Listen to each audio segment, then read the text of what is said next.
use the word metanoia a lot, in religious circles anyway. Metanoia is a word used usually to speak about a conversion experience, a change of mind and heart. And that changing the mind is a lot, you have to change all your categories, the way you think, the way you approach problems, the way you approach other people. And you have to keep it going. You have to keep it alive. And that is the great problem that we face with people who have numinous experiences. Can they keep it alive, and how? Welcome to episode 30 of the Mind That Ego podcast. I'm Ricky Duriz, and in this episode I'm joined by Jungian analyst and acclaimed author Dr. Murray Stein to discuss Jung's map of the soul. Dr. Stein is a graduate of Yale University, the University of Chicago, and the C.G. Jung Institut-Zurich. He is a founding member of the Interregional Society of Jungian Analysts and of the Chicago Society of Jungian Analysts. He has been the president of the International Association for Analytical Psychology and the president of the International School of Analytical Psychology, Zurich. He is a training analyst at the International School for Analytical Psychology in Zurich, Switzerland. His publications include the Principle of Individuation, Jung's Map of the Soul, and Analytical Psychology and Religion. He lectures internationally on topics related to analytical psychology and its applications in the contemporary world. It was a pleasure to talk to Dr. Stein, whose expertise and insight provided a reliable base to journey into the richness of Jung's body of work. Our dialogue includes discussions on the numinous, the nature of the shadow, the ego's role in transformation, how dreams guide us to wholeness, and the life-affirming experience of synchronicity. So Murray, welcome to the Mind That Ego podcast. I'm delighted that you can join me today. I wanted for us to look at the expansive topic of Jung's work, essentially, and trying to find an entry point into that. I've just finished your book, Jung's Map of the Soul. And rather than attempt to kind of transfer that into this discussion, I'd like to introduce a point of departure around the numinous, beginning with a quote from Jung. And it's actually a quote that I'd intended to use for our conversation before I actually found one of your articles that used the same quote. So I take that as a good sign, at least. And the quote from Jung is... Yes. What was that, sorry? I think I know the quote that you're going to use, but go ahead. Okay. Yeah. So the quote is, "The main interest of my work is not concerned with the treatment of neuroses, but rather with the approach to the numinous. But the fact is that the approach to the numinous is the real therapy. And inasmuch as you attain to the numinous experiences, you are released from the curse of pathology. Even the very disease takes on a numinous character." Was that the quote? Yes, that's it. Yes. Yeah, excellent. A late letter that Jung wrote to someone who asked him about his therapy methods and so on. It's a famous quote, often used by Jungian writers anyway. And I did write about it. Actually, Anne Casement, who's an analyst in London, put together a book on the Numinous a number of years ago with maybe 20 essays by various Jungian authors. And I contributed to that. And the question I asked, is the numinous enough? Is the numinous experience enough? Because many people have numinous experiences, but they still remain quite neurotic and untransformed. It's a little bit like, what's coming back into fashion now is using psychedelics to make a breakthrough into the unconscious. So you see something, you see the world in a different way, that shows the interconnectedness of everything that is and so on. And then you come back from that experience, having had it, and you remember it for a while. The question is, does it make a difference in your life permanently or in the long term? Or is it simply an episodic event that, like others, you might remember, but you don't use particularly for further what we call individuation. And that's what I focused my essay on. It isn't just having that numinous experience, which of course is the starting point, but it's what you do with it, how you use it to make a difference in your life. And that is a lot of work. That's what the alchemists called an opus, which means a long, concentrated effort to plumb the depths of the meaning that this experience might have for you. I had a colleague, he's passed away a few years ago, Nathan Schwartz-Salant was his name. He wrote, his last book, I think, was called The Disorder Paradox, or the Disorder-Order Paradox. And it's about entropy and negentropy. He has a scientific background. He starts his book by telling a story that of his conversion, so to speak, from science to Jungian psychology. He was at Berkeley University working on his PhD in electrical engineering, or something in that area. Very mathematical, very, very hardcore science. But he was getting burned out, and he didn't think this was going to sustain him in life, and he didn't know what to do.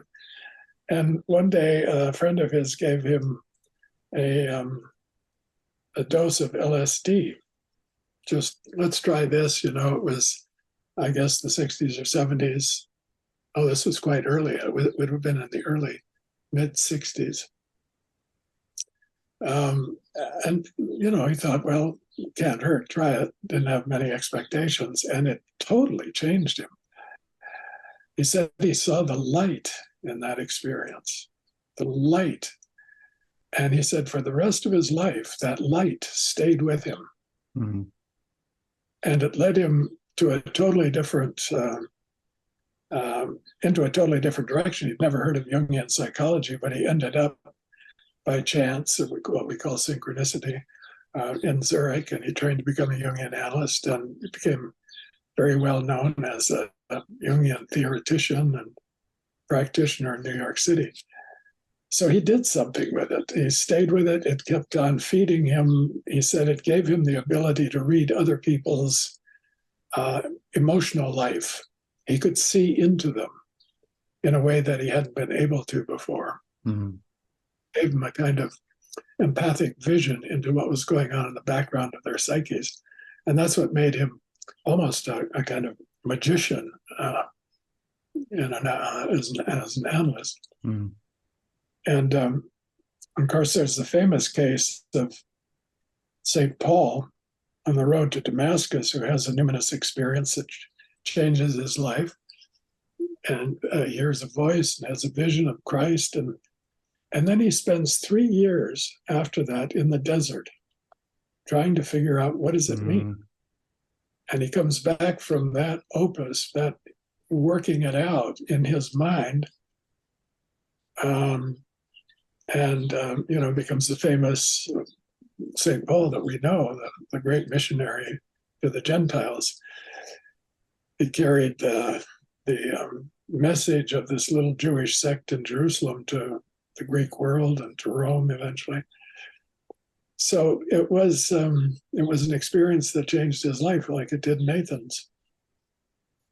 But it does take work. You've got to work out, what does it mean? We use the word metanoia a lot, in religious circles anyway. Metanoia is a word used usually to speak about a conversion experience, a change. of mind and heart. And that changing the mind is a lot, you have to change all your categories, the way you think, the way you approach problems, the way you approach other people. And you have to keep it going. You have to keep it alive. And that is the great problem that we face with people who have numinous experiences. Can they keep it alive, and how? We have methods to try to do that in Jungian work, but you have to want to do it. You have to apply yourself. I don't know if you can notice the big smile on my face when you said metanoia. I'm actually working on a talk at the moment with that as the title, exploring essentially my own experiences with depression, but also more extreme states like psychosis, and how that led to my own kind of numinous experiences and ongoing transformation, certainly not an end destination. This is such a rich topic, because I feel that, there's a very common phrase used currently in spiritual circles, which is spiritual bypassing, like the idea of negating the difficult stuff. And at the same time, rhetoric around this idea of non-duality or awareness or connecting to the true self as somehow, and it is a misconception, but somehow offering an escape from that opus, from that work. From, I like the way you describe it in the book. It's it's hard work. There's pressure. There's a tension of opposites. There's a molding into transformation that is overlooked, at least I find, in certain more secular spiritual groups, contrasted to perhaps some dogmatic religious groups that take the life out of the numinous experience as well. So I like that. The dogmas can kill the numinous experience because they convert it into doctrines and concepts. The numinous experience, to stay alive as what Jung calls a living symbol, it can eventually yield up ideas and theories and hypotheses, but the core of it has to stay alive as a living symbol that continues to capture your full attention and your love and your passion. Concepts don't really do that. You can throw concepts off, but you have to come back to that core. And that's what we use active imagination for or meditation. It's a type of meditation. You go back to it and you continue working with it, and you don't simply turn it into ideas. And then it becomes what Jung called a sign, or a dead symbol. You take the life out of the symbol. You have something, you have some ideas, concepts, but you really need both. And again, if you look at Paul, he had lots of ideas. He was a great theologian, but he always comes back to the core thing, which speaks of his relation to Christ, which he discovered on the road. And he had to keep that alive in prayer, or whatever he did, to continue the flow of libido, as we say, coming into that, into and out of that symbol. Yeah. It also, two things come to mind. One is alchemy, in terms of the potential for the, there's a lot of misconception around like the notion of ego, which maybe it'd be useful to clear up, but this idea of the ego's potential to become very rigid and to kind of recrystallize. I think Jung calls it like the negative restoration of the persona, almost like you have a potential of a transformative experience, and then almost like a choice point between, do I allow this to shake and reverberate through my kind of idea of myself, or do I fall back on my previous image and not integrate it?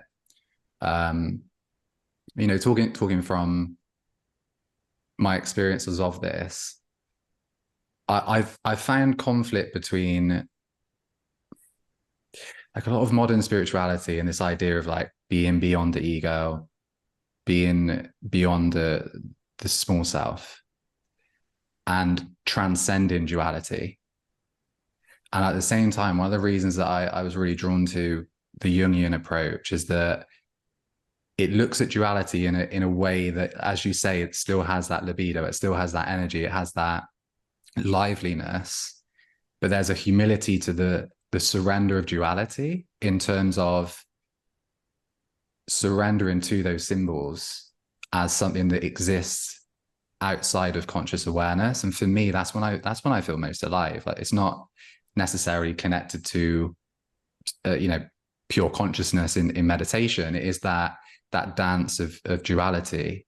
That's not a question, but kind of riffing off what you say. But could you perhaps talk to the ego in Jungian terms and like ego consciousness, and its role in transformation? Bypass, I think is a terrible mistake. You cannot bypass your problems. You have to face your problems. Jung says somewhere else, most of our problems are insoluble. We outgrow them, but we don't bypass them. You live them. You live them fully. If you try to bypass it, it just increases the shadow. The ego is a great gift of humanity. If you think what makes the difference between the wonderful animals that surround us in nature and the human being, it is a type of self-reflective consciousness that we call ego. Ego is the center of consciousness. It's when you look in the mirror and you say, I am, I know that I am, I see myself, or you reflect on yourself. This self-reflective ability is, as far as we know, unique in the universe. But maybe it's out there, who knows, somewhere else, probably is. But as far as we know, for sure, human beings have it. And it seems like other animals don't have it to the extent that we have. It's the reason we can make culture. It's the reason we can create beautiful art and buildings. Mm-hmm. It all comes out of this capacity for reflection and creativity. The ego is a center of consciousness that can use energy for particular purposes. Okay, can direct it. The problem with the ego is that it is blind to what it's blind to. In other words, it's such a bright light that it doesn't see certain things that it leaves out. If you have, if you're in a dark forest and you have a bright flashlight and you shine it to see, is there an animal over there, or there's a bird up there? You might see that thing, but you don't see everything else around it. And that very light blinds you to the other things. You become more blind to the other things because you see one thing so clearly. And that creates the problem, what we call the shadow. And the shadow of the ego, if you push down far enough into it, it's a moral problem, among other things. It's the problem we all have, that we overlook our own faults and we find them in other people, okay? We project the shadow onto other people. So we shine the light into the wrong place. In war, especially, when war is going on now, each side sees the evil in the other side. If you stand on one side and you look over there, you see the evil in them. If you stand on their side and you look this way, you see the evil over here. neither side, in war, maybe they can't afford it, looks for the shadow within. How did we contribute to this? What is our part in this? That is just taboo. Okay. And in normal life, it's also fairly taboo. You don't want to see that. And you don't want to see that a lot of your plans and motivations have to do with advancing your own rather narrow self-interest, your narcissistic gratifications. You want to be the center of attention. You want to control things. You want to be in charge. And if you go to the bottom of that ego shadow, you find something very cold. I write about this in the shadow chapter of my book. It's a cold, unempathic, uncaring, maybe it serves survival of the individual. But it can, if that takes over, you get the psychopath who will do anything without a sense of conscience or empathy, simply to gratify himself, no matter what it is, torturing animals or raping people, or it just doesn't faze them, and it's cold-blooded. If you go to Dante's version of hell, in his great Inferno, when Dante and Virgil descend to the bottom, they find Satan there, frozen in ice. From the waist down, it's ice. He has 3 heads, each is filled with each mouth is devouring somebody. But below the waist, it's ice. He's frozen, and that coldness is when you see that in somebody, it sends shivers through you. That's evil, and it's connected to the ego. It isn't the ego itself. The ego can be released from it, but if it's unconscious and is just projecting shadow, then it's also being controlled by this evil power, without knowing it. So the idea of getting rid of the ego is not in Jungian psychology at all. We need the ego. We need the ego to function in a responsible way in the world. And people who try to bypass, jump over the ego and go into the non-dual state and don't do that work, sometimes commit the most atrocious acts without thinking twice about it. I think they're beyond good and evil. They think, ethics don't matter. Other people don't matter. Whatever, and they wouldn't say, I want, whatever happens is fine with me. And so there are many stories about that. I'm not going to go into that, but that's the consequence of bypassing, not to do the shadow work. And so people who are very interested in pursuing the non-dual states should combine that with, or maybe precede it even, by looking carefully at themselves in a kind of Freudian analysis, if you will, or a reductive analysis, where you begin to see your complicity and what's going on in the world around you, your responsibility, your part. You look at it in the face and you work with it. Even if you can't solve it, fall back into the complexes over and over again, as we say, and Jungian circles. But you become increasingly aware of it. And when you do, you can step out of it more quickly, and you can make amends. You can do something to repair the damage that you've done, because you realize that you've been complicit. It's called tikkun olam in Jewish circles, repairing the world that you've damaged.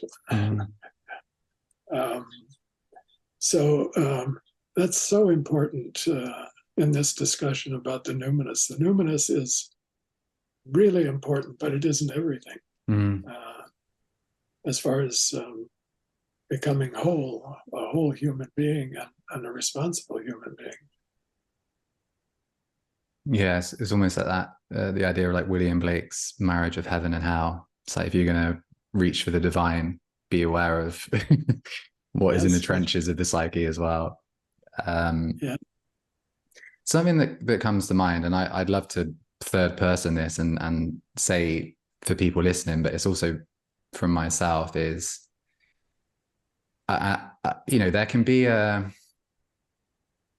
resistance to, or an indulgence in, the idea of evil. So in terms of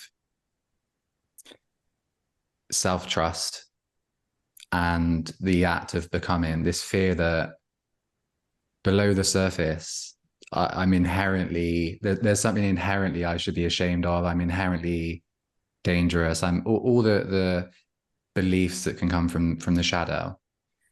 What would you say to someone who was looking to approach inner work and yet felt that almost that trembling fear towards, well, if I do that, I'm just going to realize that I'm evil. I'm going to realize that actually I'm worse than even my ego allows me to believe. What would you say to someone, not me, obviously, that had that reservation and instead chose to ignore it completely? Well, people who are kind of absorbed in their guilt and shame issues, it's very depressing to think about yourself that way. And so what we do in Jungian psychology is we don't try to talk you out of it. We say, well, let's look at the whole picture. How can we get the whole picture of who you are? That might be a part of you, but what else is there? And so we start looking at the strengths. What are the virtues? Yeah, there are the 7 deadly sins and the vices. We all have that. We're all born in sin, and we can grant that reality. But what else is there in your life? And then also let's look at your dreams. And I've written a short paper some years ago about the faith of the analyst. What is the faith of the analyst? And as Jungians, the faith is that the psyche knows what it needs and how to provide what it needs, if we let it do that, okay? We have faith in the psyche. So to actualize that, we say, well, let's look at your dreams.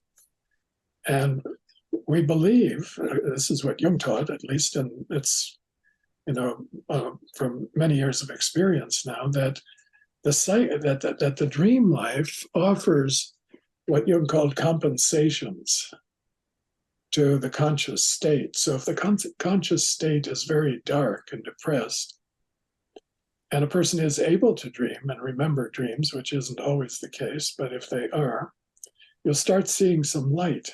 You'll start seeing what the person has and doesn't realize they have because it's blocked away in the unconscious.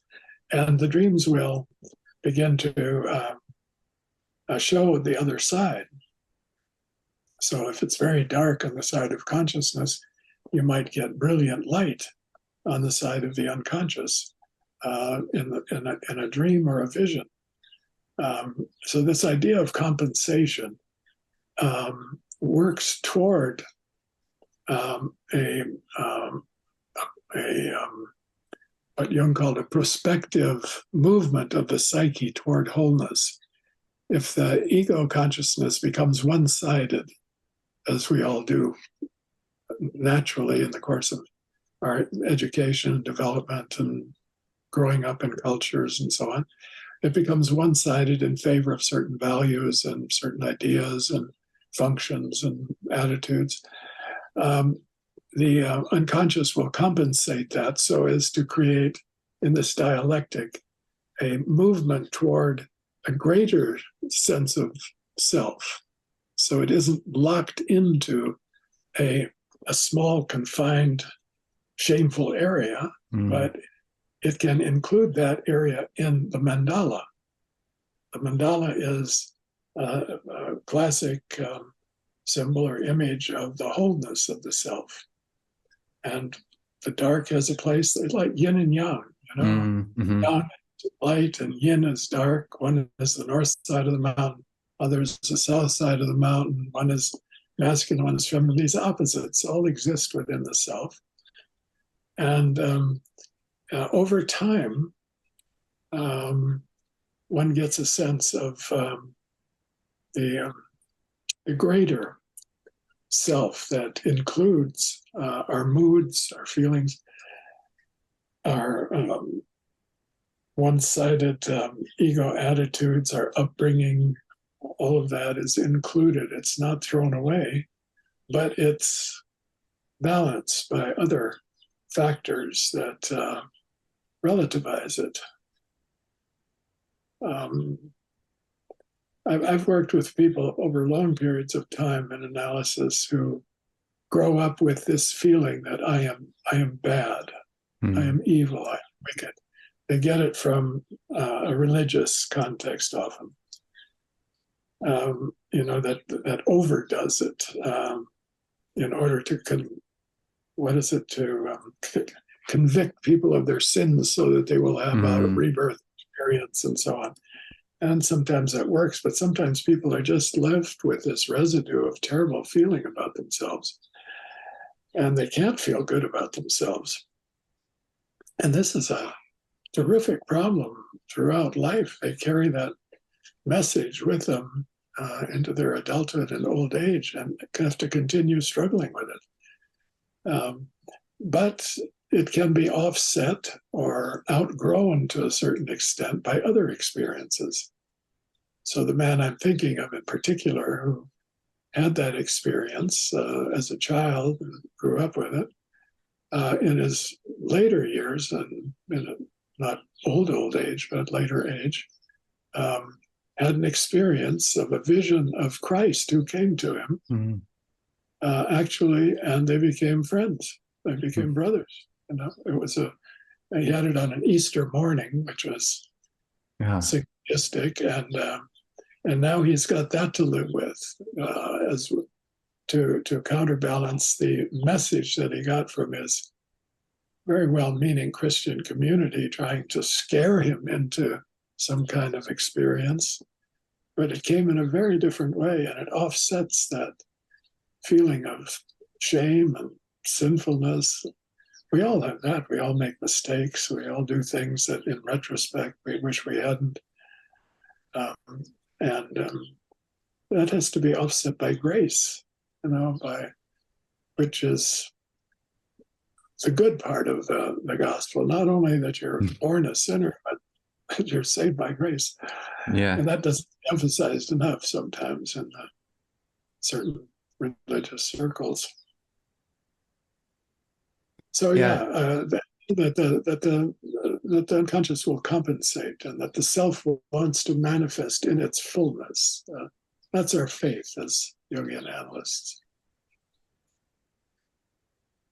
Here's this idea as well of like I could be getting mixed up in terms of, I know they're loose categories, or the map is not rigid with Jung, but this idea of the golden shadow as well. Like, if you're willing to confront the shadow and embrace it as a smaller part of a greater grand scheme of the self, through embracing that, you enter unconscious territory. And within that unconscious territory, there are also potentially your greatest gifts as well. Part of that compensation is like seeing that the fullness of the territory. I also like that you share that, like the faith of being an analyst. Obviously, I'm not an analyst, but I get a lot from Jungian, not only the theory of it, but practices within myself. And a big part of that has been, I actually wrote an article around this, like the the poetry of the psyche. There's a dimension beyond like just the rational and the cognitive that is, it doesn't operate in a linear fashion. It doesn't operate cause and effect. It's to be interpreted and not known almost. And for me, having that shift in perspective was like, well, wait a minute. There's a, like you say, the word grace, there's a grace and an elegance to the process, even in the darkest aspects of myself.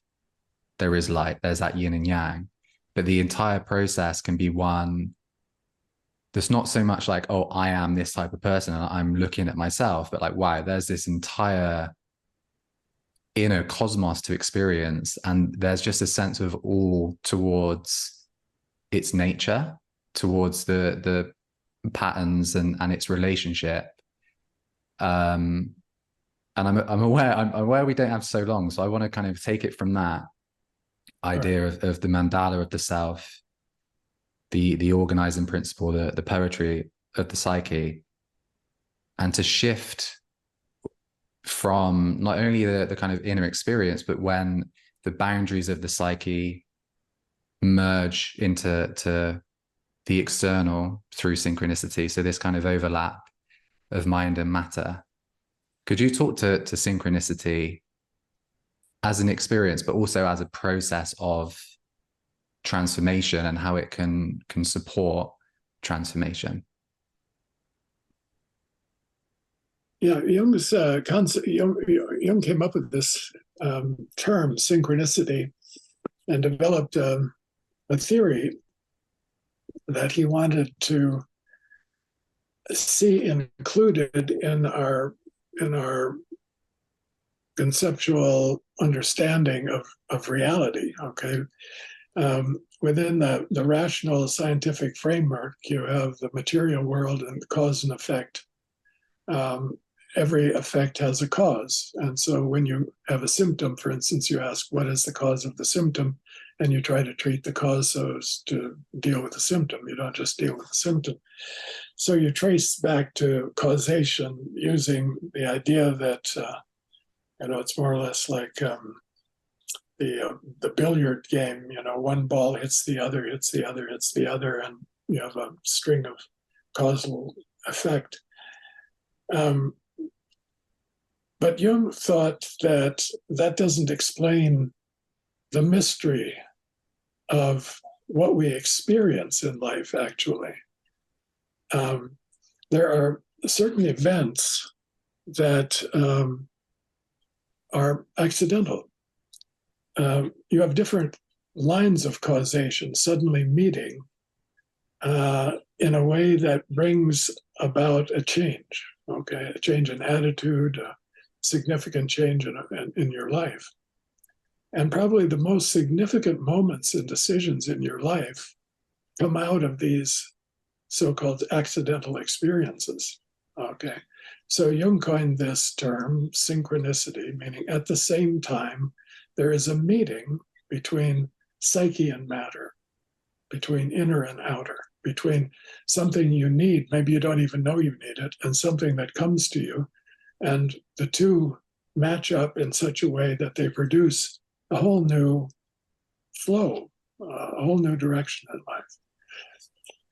And so included in the definition of synchronicity is not only a causal coincidence, but meaning.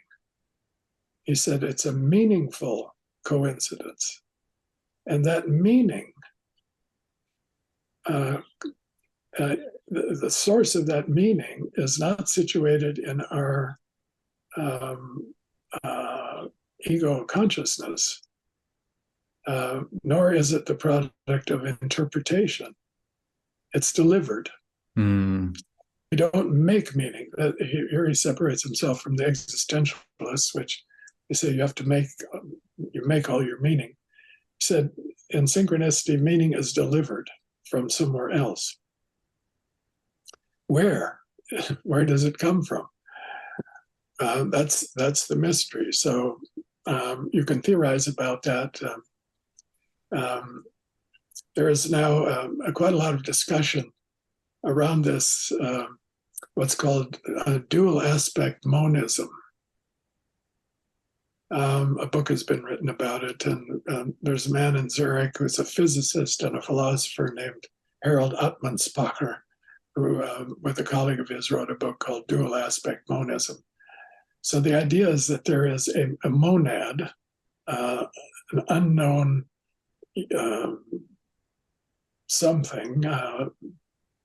Think of it as a box or an algorithm or something in the background that spontaneously manifests itself in two dimensions. One is a psychological dimension, and the other is a material dimension, or inner dimension and an outer dimension. And when this happens, the source of the meaning is in that monad. There's something there that is looking for a new creative development. That's the theory. Okay. So let me give you an example. One day, a man came into, it was a woman. A woman came into my office. I lived in Chicago at the time. She told me this story. She said she was on an airplane from New York to Chicago, and she sat beside a man she didn't know, never met before. And they struck up a conversation, and he was going on to Los Angeles. So they stopped in Chicago. She got off, and he went on. And they had a very nice conversation. They had a drink together. There were some sparks, And when they parted, they said, "Oh, let's stay in touch." Exchanged telephone numbers and addresses.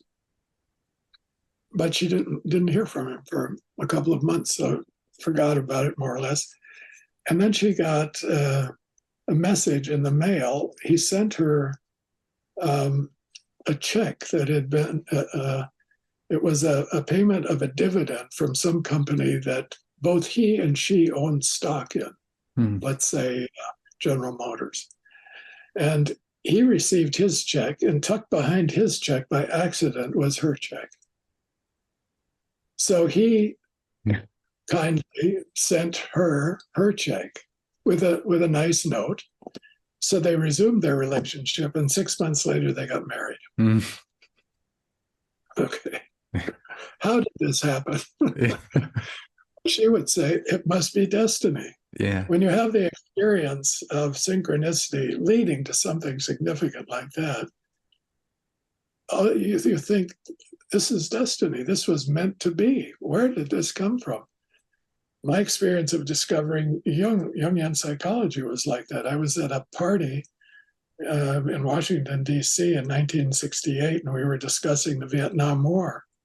And somebody at the party said, "Oh, about warfare, you really should just read Jung on projection, shadow projection."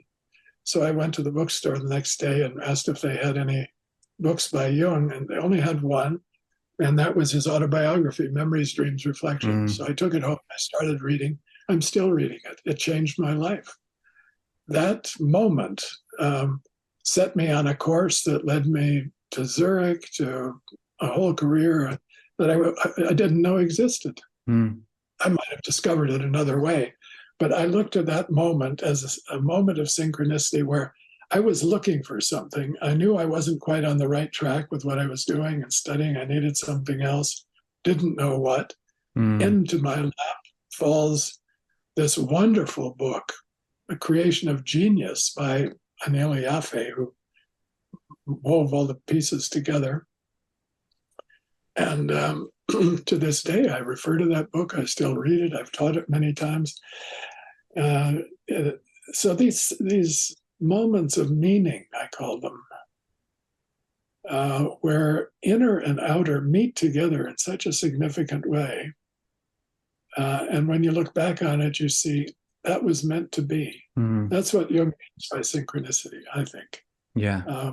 Meaning is delivered. You don't know what it is at the time. You discover it later, looking back. And the thing to do with it when you have these experiences, I advise people, is just keep taking the next step and see where it leads. this has happened. What does that lead you to? What does that lead you to? Yeah. And the path opens up that you would have never known existed. But you continue following. When I had that experience of reading Memories, Dreams, Reflections, I came back to school. I was at Yale Divinity School at the time.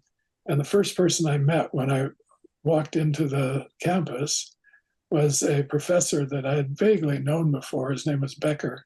He was professor of pastoral psychology. So we greeted each other, and he asked me what I had been doing. I asked him what he'd been doing. He had just been to Zurich at the Jung Institute. I didn't know such a place existed. The first guy I met when I came back. So I went into therapy with him. We worked on my dreams.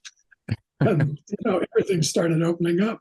It was just totally wizardry. I've talked to a lot of people who have those kinds of experiences.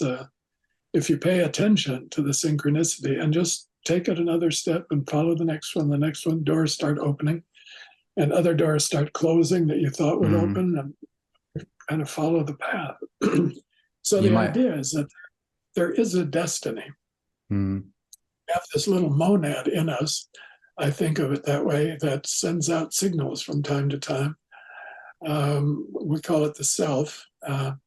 What is the source of the synchronicity? Jung would say, well, the self. It can manifest itself physically. It can manifest itself psychologically. We know about psychosomatic illness. We know about healing, psychological healing, and so on. There are these phenomena that we interpret using this concept of the self as being kind of in charge of our destiny and giving our lives meaning. That isn't accidental, that you're doing what you're doing and I'm doing what I'm doing. We're doing it because we were led to do this. Yeah, and every step of your illustrious career is led to the Mind That Ego podcast, so that must be for something. But I really, I resonate so much with what you're sharing, and also like the call for humility. I feel that this modern idea of individualism and like self-development can be really like you're the one in control. I don't want to go into a rabbit hole of like free will. We don't have the time for that, but there is something around like what you say, that there's an inherent meaning that has some kind of enigma to it, some enticing quality that is leading the path. I had a dream last night that I was walking through the dark, and like my dad had come to meet me. I live in Berlin, but I was in Bristol, and he met me, and we were walking through the dark, and I couldn't tell where I was. And the only reason I knew he knew how to orientate where we were is that he just pressed the he got his keys out of his pocket and like did the lock on his car, and the lights on the car just lit enough to know that I know where I am. Such a subtle way of illuminating it. And I feel like that's where I'm at in life at the moment. It's like I can't really see where I'm at, but there's enough of an indication that I'm on the right path. And that's a call for humility and a call to almost re-enchant the process. And I know we're running out of time, but just briefly I really like, this is just personal as well from reading your book, the journey of Map of the Soul, because it feels to me like a journey. It feels like the way that you've presented everything, there's a wholeness to it that I just enjoyed. Like I feel like it's really helped me refine my understanding of Jung's work. But there was a moment where I felt myself mildly triggered by something you said around using the word enchantment, and it almost like enchantment being projection. And then when that projection's gone, enchantment dissolves. And like that's a big part of my process, has been this idea of enchantment. And I was really following this. And now I feel a bit like, is that the case? Do I agree with what Murray's writing here? And then you brought it back in the last chapter in this kind of full circle back to almost as if the primitive way of viewing the relationship between the self and the cosmos, if you go all the way through our sophisticated rationality and the tools of science, you actually end up with that knowledge as well, but back in that primitive space of allowing oneself to accept what we don't know, and actually to embrace, you mentioned it as well, of synchronicity putting you in the Tao, actually harmonizing the self with the environment through receptivity, through listening and engaging. So I just want to thank you for the work that you're doing, but also just for the experience I had. Like I read it over the weekend and I really was just immersed in it, and really enjoyed it. And really appreciate you taking the time as well. I know you're very busy, so it's been a delight talking to you. Well, it's been very nice to meet you, Ricky, and I wish you all the best. I think you're on the journey. I like that dream of yours, the light in the dark. We're all stumbling around in the dark from time to time, but you have that companion with you. I think, I didn't notice until I was talking it through of the phrase, like, to have an indication, because the indicators were what lit the scene, and I didn't clock that earlier. I was like, wait, no, it's giving me an indication of where I'm at. So it's another subtlety to that enigma. Thank you for listening to this episode of the Mind That Ego podcast. To stay up to date, you can join the Mind That Ego mailing list if you head to mindthatego.com/MFM. You'll also get a copy of my book, Mindsets for Mindfulness, when you join. You can also follow Mind That Ego on Facebook and YouTube, where the podcasts are also displayed in video format along with other inspired videos that I create. Or if Instagram is more your social media of choice, you can follow me at Ricky_Deriz. That's DERISZ.